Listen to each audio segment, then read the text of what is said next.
Hey guys, it's Renee Catherine from Reborn Pure, in probably the most high definition you've seen me thus far, because I used to just vlog on my laptop camera, which was a MacBook, an older MacBook, and I don't even know if it showed up in HD. So after being, I think, about 100 people away from 10,000 subscribers, I can't think of a more deserving audience of that size who stuck around through low quality videos with no lighting kits whatsoever, that were still so supportive and encouraging towards me in my Catholic faith, and brought me to where I am today in the faith, and brought me back to YouTube year after year after year. And here I am now in 2018.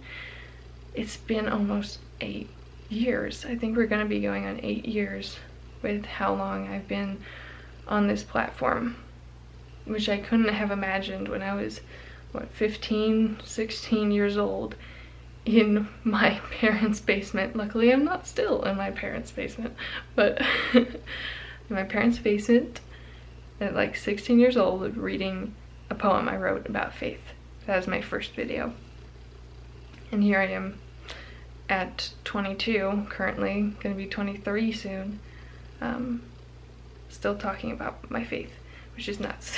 So I guess I'll just have a quick little message today, because this is something that always gets on me really hard. Or I just beat myself up about this every day and don't even realize it sometimes, is that I link my productivity with my self-worth all of the time. And it's like I imagine there's this place far off in the future where I get done everything that I want to do or should or need to. And you know what? There isn't. That place doesn't exist. And so it's my future happiness is the happiness that I start being open to today, in the middle of my busiest times, in the middle of that big long list of things that I haven't done yet, that I'm beating myself up about that I haven't done. If I can find inner peace in the middle of that chaotic time, then I'm already showing signs of my future happiness being a reality as well. Instead of sitting in busyness and despair and anxiety, looking and hoping that the future is going to be happy, when I'm already forming a habit of thinking lower of myself because I didn't do the laundry today, because I didn't finish my homework 2 weeks in a row consistently, because I didn't write that letter to somebody, because whatever it is. I didn't do that well at my job, or I'm not doing that well at my job, whatever it is. So outside of all those things we have to do,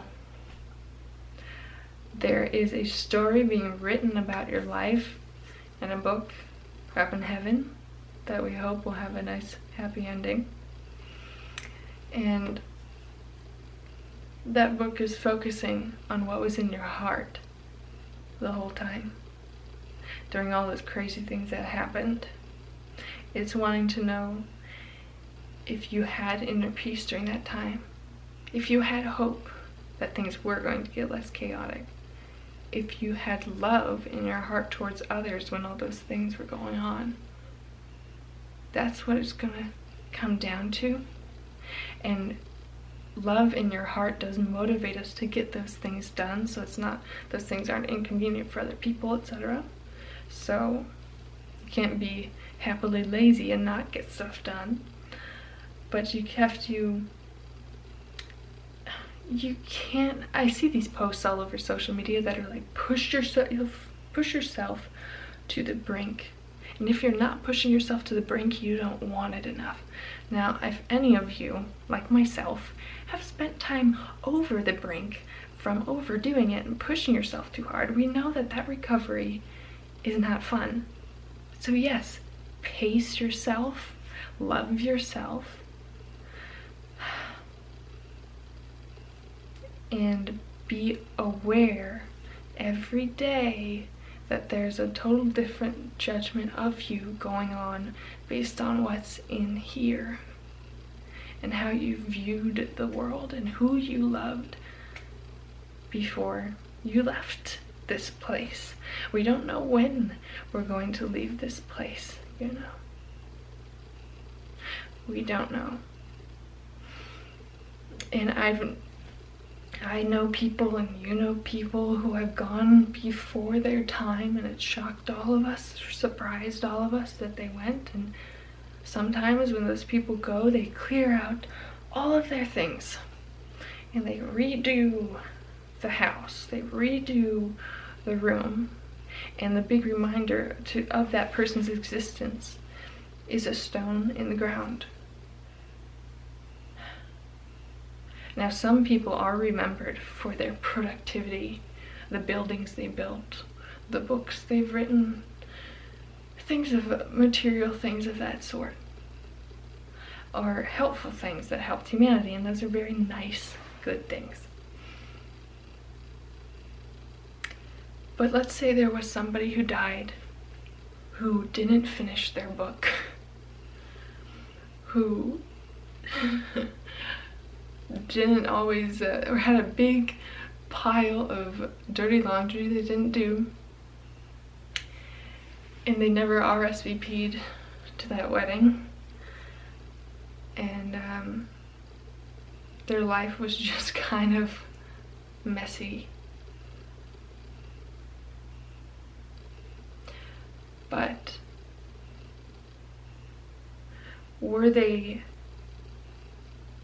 did they pray? Did they love God? Did they love others and respect others? Were they putting others first so much so that things in their own life fell apart? Who knows? They might have not built on their own building and had a plaque on it, you know.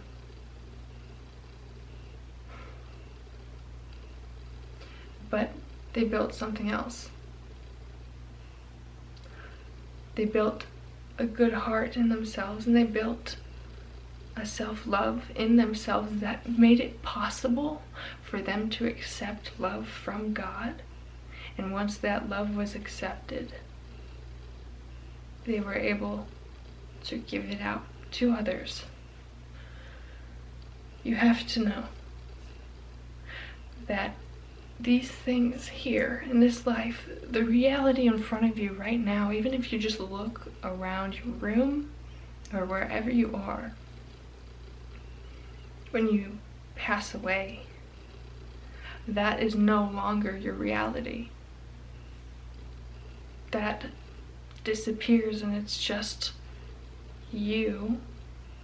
I can't say what happens, what your soul will go through, because I haven't had a near-death experience, but what I'm saying is a curtain falls on everything you see around you right now. All of it.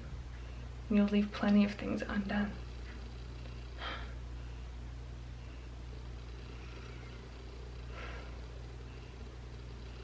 And then you'll just be you and God, I guess, at that point.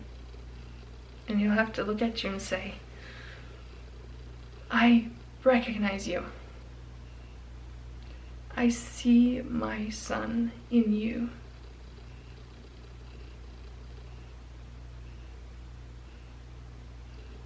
What else is there? What else is so important?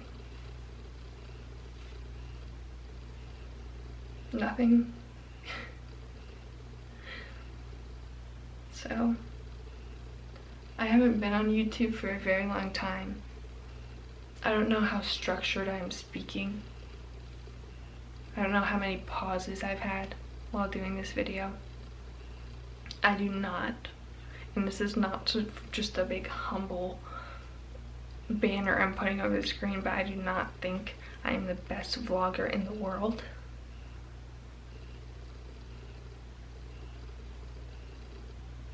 But there's this message that we're all called to say, somehow or another, a message we're all called to accept within ourselves, And if you go on the internet and just see a ton of, quote, junk and garbage online everywhere, you have to see that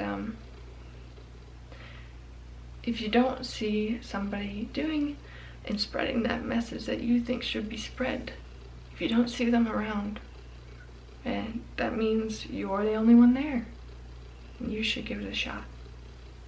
So if you have thought about vlogging or blogging or speaking up about your faith a little bit more, if no one else is doing it around you, perhaps it's your turn to take a shot at it, even if you are not the best. Even if you're not the best. I don't think I'm the best.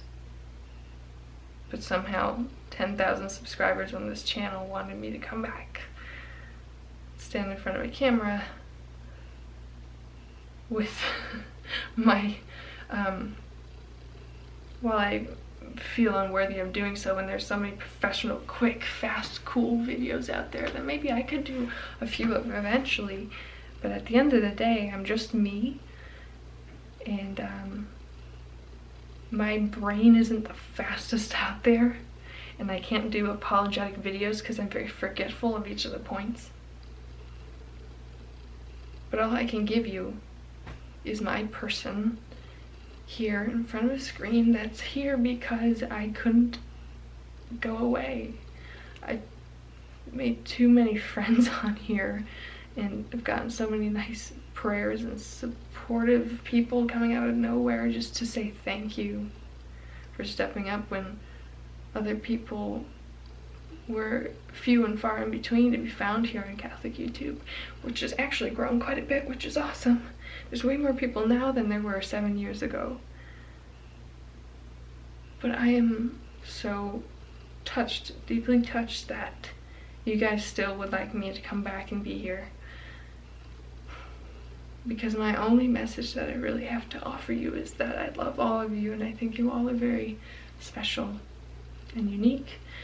And I can't leave you guys suffering day after day in the chaos and anxiety of life like I often have and do, without having just this little video that's on here saying you can do it. I believe you can do it. We're in this together every single day. And I love you. Thank you for watching, and thank you for coming back.